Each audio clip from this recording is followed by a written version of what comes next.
Oke, gimana kabarnya? Baik-baik semua? Baik, Pak. Ya, puji Tuhan, siang hari ini kita kembali bertemu untuk kita belajar firman Tuhan sebentar. Kiranya firman Tuhan ini boleh menambah wawasan kita, membangun iman kita, dan membuat kita semakin dekat dengan Tuhan hari ke hari. Jadi, firman Tuhan merupakan vitamin bagi kehidupan kita, supaya kita tidak menjadi rapuh iman kita. Firman Tuhan juga menjadi makanan pokok bagi tubuh kita, supaya kita kuat menghadapi situasi-situasi yang ada sehari-hari. Dan firman Tuhan juga merupakan uh, obat ketika kita sakit, memberikan kesembuhan secara rohani. Ya, hari ini kita belajar firman Tuhan, ya lebih baik kalau siang, karena siang kan uh, jaringan sinyal tentu lebih baik daripada ketika malam. Sebelumnya kita berdoa lebih dulu, saya akan mengawali dengan berdoa, kita bersatu hati dalam doa. Yesus, terima kasih. Siang hari ini Tuhan kami akan belajar firman-Mu melalui media Zoom ini. Kiranya boleh jadi berkat bagi semua kami boleh mengenal dan memahami kebenaran firman Tuhan yang menjadi bagian kami. Dalam nama Tuhan Yesus kami berdoa dan mengucap syukur. Amin. Ya, hari ini kita belajar satu bagian firman Tuhan yang sekarang ini sedang dihadapi oleh anak-anak sekolah. Apa? Yaitu mengenai ujian sekolah, mengenai ujian, berkaitan dengan ujian, berkaitan dengan situasi ujian atau ulangan atau apapun sebutannya atau sekarang disebut sumatif. Kita belajar dengan judul mengapa harus ada ujian. Kadang-kadang kalau sekolah pun juga begitu. Seringkali waktu saya sekolah teman-teman berkata kenapa sih harus ada ujian, harus ada ulangan, kan enak kalau nggak ada ulangan, kan enak kalau tidak ada ujian, langsung naik kelas, langsung lulus, nggak susah-susah ngerjakan soal. Apa benar demikian?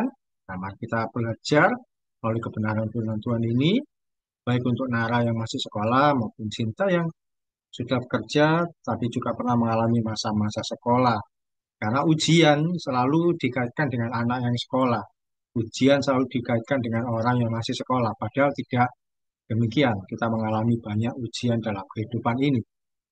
Nah, pengantarnya adalah setiap kita mengikuti pendidikan di sekolah, selalu ada ujian. Nah, mulai tingkat bawah sampai tingkat atas ada ujian. Yang SD ada ujian, yang SMP ada ujian, SMA ada ujian. Bahkan yang kuliah pun ada ujian. Ada juga PTS, ada juga PAS, bahkan juga mau lulus ada ujian skripsi dan seterusnya kalau melanjutkan ke S2. Kalau anak TK itu ada ujiannya apa enggak? Sinta tahu apa enggak? Anak TK itu ada ujiannya apa enggak? Harusnya ada, Pak. Ada. Berupa apa itu biasanya? Kreativitas gitu ya. Kalau bekerja ada ujiannya apa enggak?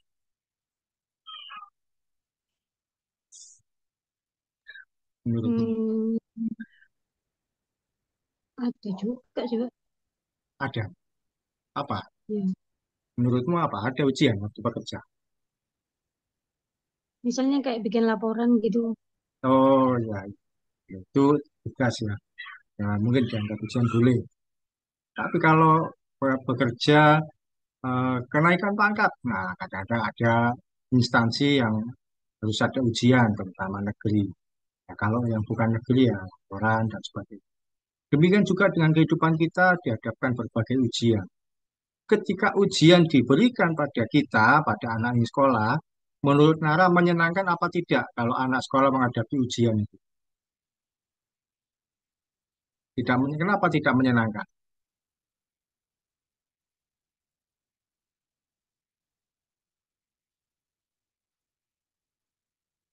Karena kadang kayak susah gitu. Ya, susah mengerjakan, terus juga harus menyediakan waktu buat belajar. Biasanya bisa untuk main, untuk apa melakukan yang lain, bisa jalan-jalan, harus ternyata harus belajar dulu, dia ekstra keras. Ya, ini adalah pengantar bahwa Setiap kita pasti menghadapi ujian. Bukan hanya yang sekolah, tapi dalam kehidupan kita pun kita menghadapi yang namanya ujian. Karena itu kita belajar hari ini, mengapa harus ada ujian. Yang pertama, apa poin pertama? Kita baca firman Tuhan dulu. Sinta bacakan Yohanes 17 ayat 15. Yohanes 17 ayat 15. Aku tidak meminta supaya engkau mengambil mereka dari dunia, tetapi supaya engkau melindungi mereka daripada yang jahat. Ya, di sini apa yang Tuhan lakukan bagi kita, waktu itu bagi murid-muridnya. Tapi kalau bagi kita, yang Tuhan lakukan bagi kita apa di firman Tuhan ini? Supaya engkau, apa? Di bagian terakhir, Tuhan Yesus minta kepada Bapa di surga, supaya apa? Bagi murid-muridnya. Supaya engkau, Melindungi mereka. ya, Tuhan Yesus minta kepada Bapa di surga, supaya melindungi murid-muridnya. Kalau kepada kita, Tuhan Yesus itu mau melindungi kita. Jadi Tuhan tidak menjauhkan murid-muridnya dari dunia. Dunia ini memang jahat, penuh dengan tantangan, penuh dengan masalah. Tapi Tuhan tidak meminta supaya Tuhan ambil murid-murid dari dunia supaya mereka nggak mengalami masalah. Tidak.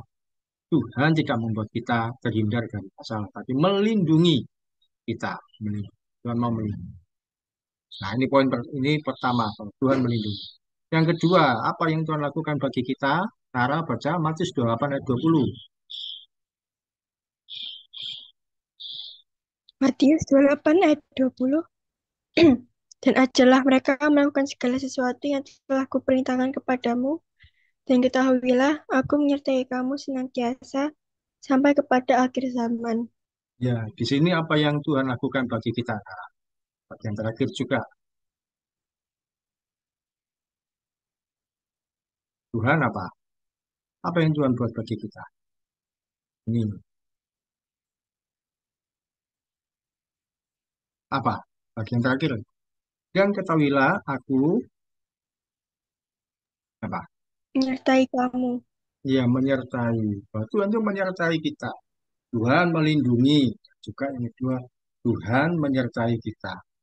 Jadi, ketahuilah bahwa Tuhan itu tidak Tuhan tidak menghindarkan kita dari masalah. Tuhan tidak menghindarkan kita dari tantangan hidup ini. Tuhan tidak melepaskan kita dari situasi-situasi yang menyakitkan. Tapi Dia menyertai, Dia melindungi kita semua. Dia membuat kita merasa aman. Dia membuat kita ada dalam penyertaannya. Dia melindungi. Dia membuat kita mampu melewati situasi-situasi yang ada. Jadi, poin pertama yang kita pelajari yaitu ini kok nggak bisa nah, kok nggak bisa jalan ini. Bacakan.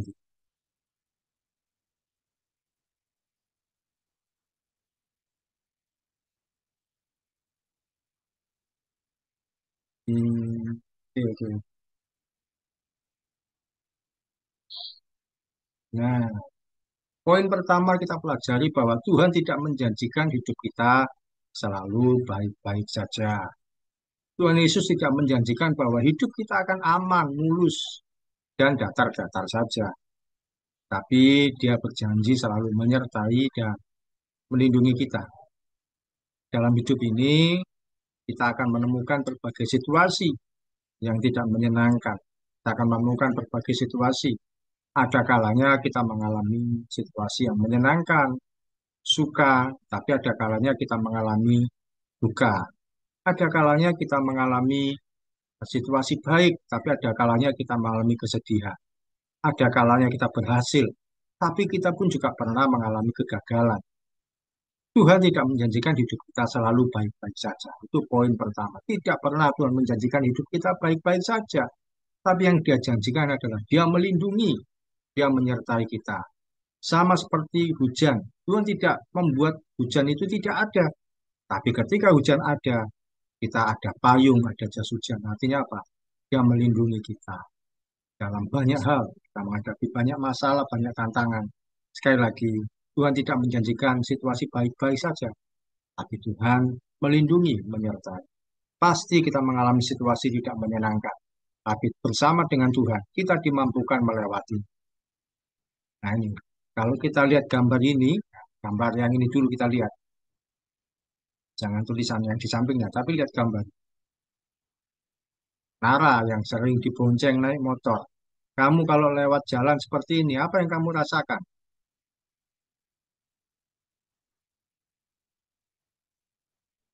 Jalannya, bang, Iya, goyang-goyang gitu.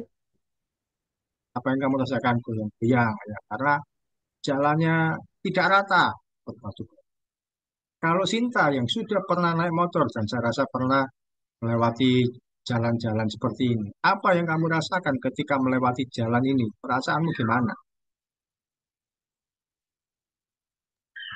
Nggak enak, Pak. Kenapa? Nggak enak. Gak enak. Bisa jadi di sana ini, di ujung yang sana jalannya masih baik, masih rata, atau masih halus. Begitu lewat sini berbatu-batu, bergelombang, terjal jalan. Wah, kita rasanya, oh tuh gak seneng, oh jalan kok kayak gini sih, pemerintah ini kena kemana, kok nggak perbaikan, dan sebagainya. Ini kita sering tahu jalannya seperti ini. Mungkin kalau kita tahu daerah Laban kan dulu pernah jalannya kayak gini, sekarang sudah halus. Sama seperti ketika kita melakukan perjalanan, tidak selalu jalan yang kita temui rata, datar, dan mulus. Kadang-kadang juga ada yang berbatu dan jalan dimanapun mungkin ada satu kali baik, tapi satu kali tidak baik juga. Ketika lewat jalan seperti ini kadang-kadang bisa merusak motor, bisa membuat kita jengkel. Waduh, kok gak enak semua. Kemudian juga dalam kehidupan kita, Tuhan mendampingi, menyertai, membuat kita bisa melewati segala sesuatunya. Oke, demikian juga Tuhan Yesus tidak pernah menjanjikan langit cerah tanpa mendung. Namun di balik awan gelap dan hujan deras akan ada pelangi yang indah. Nara pernah lihat pelangi? Waktu apa pernah lihat pelanginya?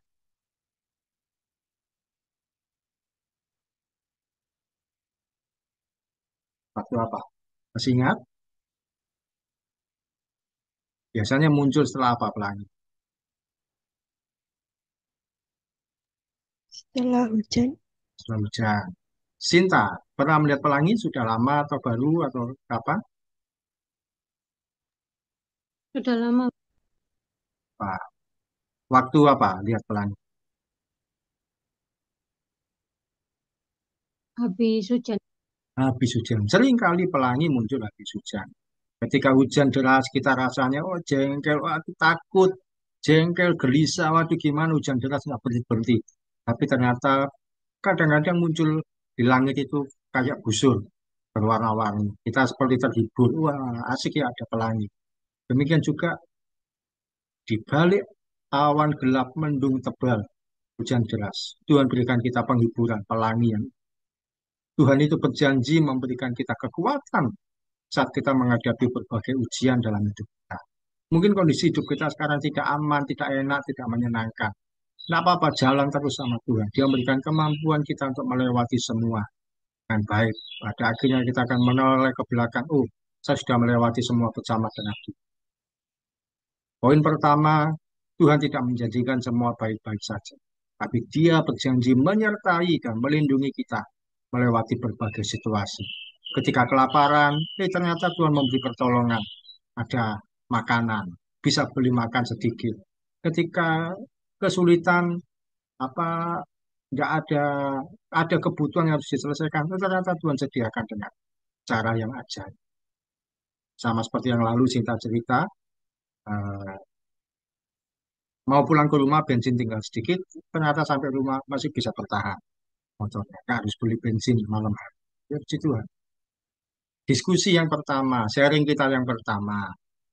Menurutmu bagaimana kalau pelajaran di sekolah tidak ada latihan soal yang dikerjakan, tidak ada ulangan, hanya belajar materi pelajaran biasa? Bagaimana menurutmu? Menurut Nara, bagaimana kalau kamu pelajaran di sekolah tidak ada latihan soal yang dikerjakan, tidak ada tugas, tidak ada PR, dan tidak ada ulangan? Menurutmu bagaimana? Cuma belajar saja, terima pelajaran saja. Itu bagaimana? Senang. Senang karena masih sekolah. Kalau menurut Cinta, bagaimana menurutmu kalau pelajaran di sekolah tidak ada latihan soal, tidak ada PR, tidak ada tugas, dan tidak ada ulangan? Kenaikan kelas tidak ada ulangan, lulus nggak ada ulangan. Menurutmu bagaimana yang pernah sekolah? Gak bisa ngukur kemampuan, Pak. Nah, kalau tidak ada apa, latihan soal, tidak ada ulangan, bagaimana menurutmu? Tadi Iya, gimana? nggak bisa ngukur Tidak kemampuan, bisa Pak. mengukur kemampuan. Kema- Ya, tidak bisa mengukur kemampuan. Kita nggak ngerti loh, kita ini bisa apa enggak. Misalkan pelajaran matematika.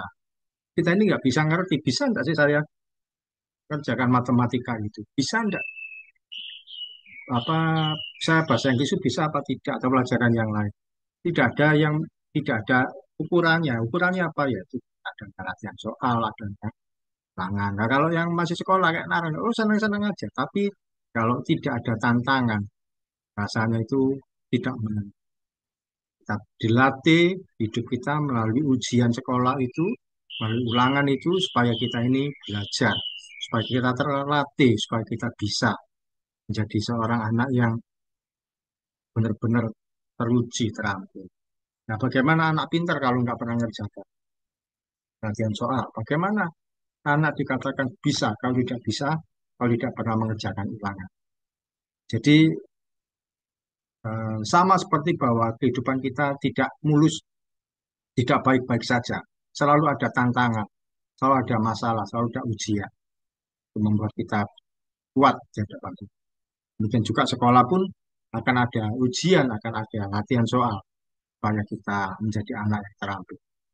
Poin kedua yang bisa kita pelajari, mengapa harus ada ujian dalam hidup ini? Kalau di sekolah, mengapa harus ada ujian? Poin kedua, uh, Yakobus 1 ayat 3. Silakan Cinta bacakan.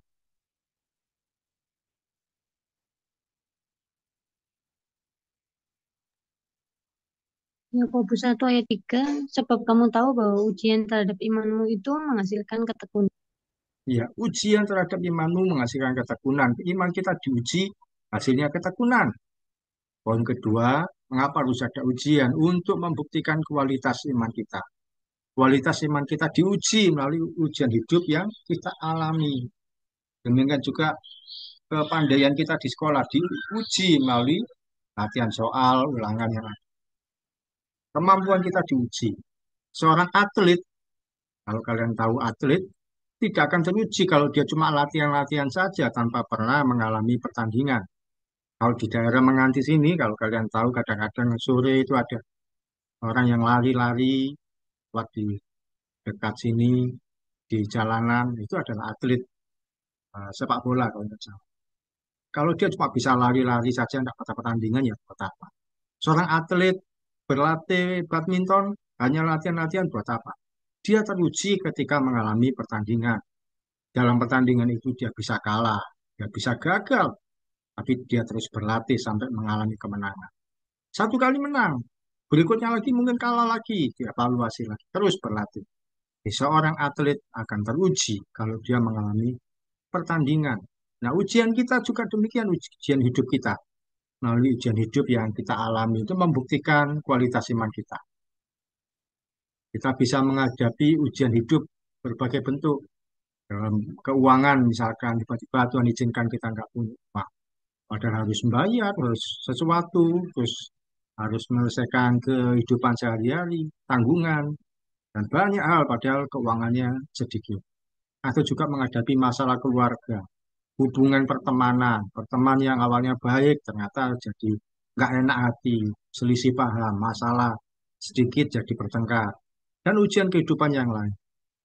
Iman kita justru teruji ketika menghadapi berbagai tantangan dan masalah. Tapi kita respon dengan baik.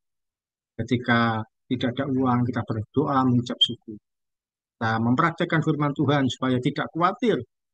Juga apa? Supaya bisa mengampuni orang yang bersalah pada kita, teman yang menyakiti kita mengampuni. Dan bagaimana hidup dalam damai sejahtera. Jadi ujian yang kita hadapi untuk membuktikan kualitas iman kita. Tidak cukup hanya ibadah di gereja, tidak cukup hanya baca firman Tuhan setiap hari. Itu adalah latihannya. Ke gereja itu latihannya. Baca firman Tuhan setiap hari juga latihannya. Praktek sehari-hari itulah untuk menguji iman kita. Bagaimana ketika Nara menghadapi teman yang awalnya baik, jadi akhirnya nggak baik. Harus memberi, tapi terhadap orang yang tidak disukai, terhadap orang yang mungkin membenci, tetap mengampuni. Mungkin juga cinta begitu menghadapi situasi keuangan yang tidak menyenangkan, uangnya pas-pasan yang diterima, tapi yang dibayar banyak. Nah, disitulah mempraktekkan kebenaran Tuhan. Tapi ternyata ketika tidak khawatir, belajar mengucap syukur, ada saja berkat Tuhan. Nah, ini adalah bahwa poin kedua, mengapa harus ada ujian? Untuk membuktikan kualitas iman kita, untuk membuktikan kualitas kemampuan kita ketika bersekolah kalau sekolah, tapi untuk kehidupan membuktikan kualitas iman. Sharing yang kedua, menurut kalian pelajaran apa yang kamu pernah belajar dengan keras dan serius, lalu mendapat nilai yang bagus? Nah, ketika sekolah mungkin Cinta juga masih pernah ingat. Nara, pelajaran apa yang kamu pernah belajar dengan serius, lalu dapat nilai bagus di ulangan, ulangan apapun, ulangan harian atau ulangan semester akhir, pelajaran apa? PPKN. PPKN, itu dapat nilai berapa? 100. Yo, 100. Ulangan apa itu?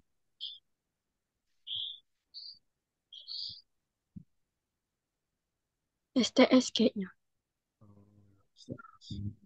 STS, tengah semester. Cinta, masih ingat? Kamu pernah dapat nilai yang bagus di pelajaran apa ketika sekolah dulu? Serau, sekolah kapan? Matematika, Pak. Matematika. Waktu berapa nilainya waktu itu?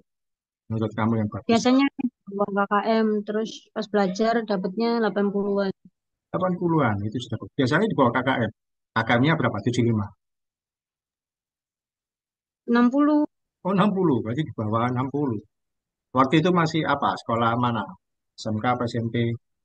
KKM-nya 73, Pak. Maksudnya saya nilainya biasanya 60, 65 gitu. Oh, KKM 7. Itu sekolah apa waktu itu? Di HS. Oh, di SMK. Tapi terus dapat 80. Oh, sama sekali gitu ya. Di atas. Apa perasaanmu waktu itu? Seneng, Pak. Termasuk pelajaran yang disukai enggak sebenarnya matematika? Hmm. Enggak juga, tapi lolos dapat puji Tuhan. Luar biasa. Oke. Poin yang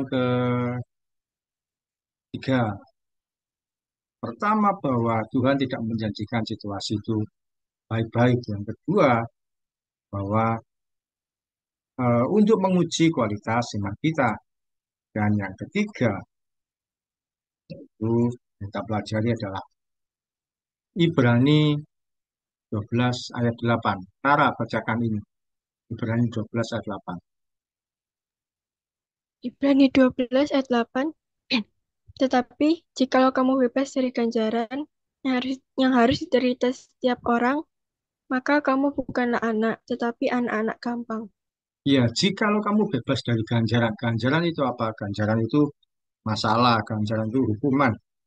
Ganjaran itu tantangan, ganjaran itu ujian. Kalau kamu bebas dari ujian, bebas dari masalah, maka kamu nggak mengalami situasi-situasi yang harus kita hadapi atau kita tidak mengalami ujian dan sebagainya. Kamu bukan anak, tapi anak gampang. Apa yang dimaksud anak gampang? Anak gampang itu anak yang manja, tidak punya mental yang kuat, mudah menyerah menghadapi tantangan kehidupan. Seorang yang tidak pernah mengalami ujian akan bermental gampangan. Sedikit-sedikit mengeluh, sedikit-sedikit nangis, sedikit-sedikit menyerah, mudah putus asa. Kita dilatih melalui berbagai ujian kehidupan supaya kuat menghadapi tantangan kehidupan. Dan lagi, kamu kalau kita bebas dari ujian, dari tantangan, dari masalah yang harus diderita setiap orang, Kamu bukan anak, tapi anak-anak Bapa. Jadi jangan pernah berdoa Tuhan supaya saya tidak mengalami, tapi kuatkan ketika saya mengalami situasi-situasi ini. Sehingga kita mengalami berbagai hal yang ada, kita tetap kuat, kita tetap menang, kita tetap ada dalam posisi yang baik. Sharing terakhir, sebelum kita selesai, pernahkah kamu menemui temanmu yang tidak naik kelas? Atau temanmu yang nilainya jelek? Mengapa biasanya mereka sampai tidak naik kelas? Atau nilainya jelek? Nara, pernah menemui temannya yang tidak naik kelas? Atau teman nilainya jelek? Pernah temennya Apa? nilainya jelek. Oh, kenapa biasanya dia nilainya jelek itu kenapa? Nggak belajar. Nggak belajar. Ya. Seorang yang tidak belajar akhirnya nilainya jelek. Seorang yang tidak belajar dia akhirnya mengalami situasi yang tidak menyenangkan, situasi akibatnya sendiri. Karena males, tidak belajar.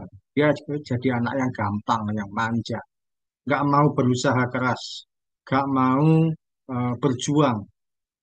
Yang males ya akhirnya dapatnya nilai. Sinta pernah menemui teman yang tidak naik kelas ketika bersekolah. Pernah, Pak. Di apa? Di level apa? Tingkat apa waktu? Waktu SMA, Pak, dia. Waktu di SMA juga ada yang tidak naik kelas. Mengapa dia sampai tidak naik kelas? Nakal, Pak. Oh, nakal. Biasanya kalau nakal juga malas belajar juga akhirnya. Ya, itu adalah orang-orang yang meremehkan segala sesuatu. Merasa, enggak apa-apa, enggak perlu belajar. Merasa bisa. Justru anak-anak seperti itu ada anak-anak yang manja, anak-anak yang semaunya sendiri, tidak mau berjuang keras, tidak mau berusaha. Kita boleh lahir dari keluarga yang tidak mampu secara ekonomi. Kita boleh lahir dari keluarga yang tidak kaya, tapi kita tidak boleh menyerah. Kita tidak boleh putus asa, berjuang dengan keras sampai meraih prestasi yang terbaik. Apapun yang bisa kita kerjakan, kerjakan dengan maksimal. Oke, itu saja yang jadi sharing kita hari ini. Yang lalu siapa yang berdoa? Nara apa Sinta ya? Pas yang minggu lalu waktu sore itu siapa? Nara apa Sinta? Ayo, Lupa, Pak. lupa. Nara ya? Bukan. Nah, sekarang Nara berdoa.